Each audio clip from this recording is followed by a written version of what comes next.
એક નજર કરીએ આજના મહત્વના સમાચારથી।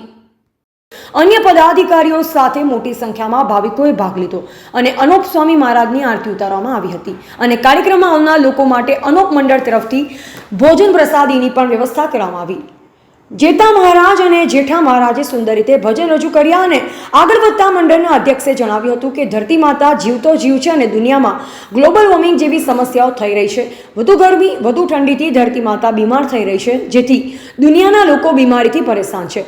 કુદરત કોઈકને કોઈ પણ પ્રકારની તકલીફ આપતો નથી, તો ધરતી માતા બીમાર હશે તો ધરતી ઉપર રહેતા લોકોને બીમારીનો સામનો કરવો પડશે। જેથી સુનામી, ભૂકંપ અને રોગ બીમારીઓથી મુક્ત થઈ શાંતિથી જીવવું હોય તો આપણે ધરતી માતાને બચાવવા માટે પ્રદૂષણ અને પર્યાવરણ પ્રત્યે લોકોએ જનહિતકારની પર ધ્યાન આપવું પડશે, ત્યારે સદયુગની સ્થાપના થઈ શકશે।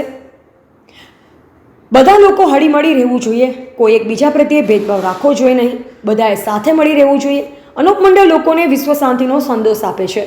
અનોપ મંડળનું લક્ષ્ય પશુ પક્ષી, માનવ અને વનસ્પતિ જીવ માત્રની રક્ષા કરવાનું છે।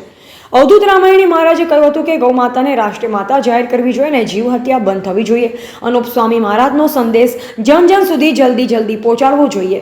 રિપોર્ટર મુકેશ ચૌધરી, પાલનપુર, ડીસા, મધ્ય ગુજરાત, નોવાદ ન્યૂઝ।